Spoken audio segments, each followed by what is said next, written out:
m'a tellement harcelé par rapport à mon bègue et par rapport à ma dyslexie que c'est justement ça qui a créé ma maladie mentale. Vous savez, des fois, prenez certaines choses que vous ne comprenez pas comme une maladie. Qu'est-ce qui a été le plus dur à ce moment-là? Le regard et le jugement des autres ou la gestion familiale de ce mal? Le regard et le jugement des autres. Sinon, ma famille a toujours été là pour me soutenir. Bon, ma famille, je les en ai voulu un peu parce que quand j'étais petite, on me disait pas vraiment ce que j'avais. J'ai toujours été protégée. On me disait pas vraiment ce que j'avais. Ouais, c'est ça. Parler. Je sais que parler fait partie des thérapies qui m'ont aidée parce qu'à un moment donné, j'avais honte de dire mon mal par peur d'être rejetée. Mais la première fois que j'ai osé dire que je souffre de troubles de personnalité, c'est comme si j'avais dégagé une partie du mal que j'avais. Et c'est ça, je crois que parler m'a libérée. Vous voyez, des fois, quand vous voyez quelque chose, par Le exemple, métier de psychologue est très important en Afrique, mais je trouve que on ne met pas assez la lumière sur eux pour que les gens puissent comprendre que c'est important d'être suivi par un psychologue et ce n'est pas parce que vous voyez un psychologue que vous êtes fou. merci. Merci. Consultez. N'hésitez pas à consulter.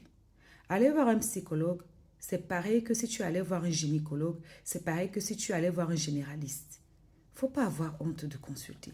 En Afrique, non, en Europe ici, la première cause de dépression, c'est la famille.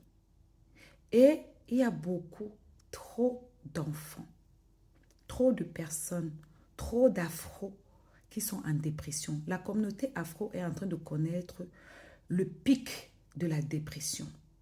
Et on néglige, on te dit que tu es faux, que tu n'es pas bien.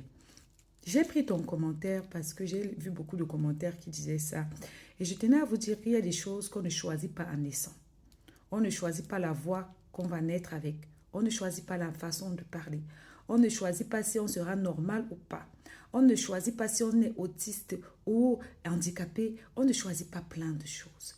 Et ce n'est pas le fait de dire tout le temps que telle personne, je ne la comprends pas, je ne comprends pas telle façon de faire, que on sait très bien que ce n'est pas de sa faute. Pourquoi? Toi encore, ça va, mais les autres qui ricanent, qui font ci, qui font ça, vous ne savez pas comment vos enfants vont naître.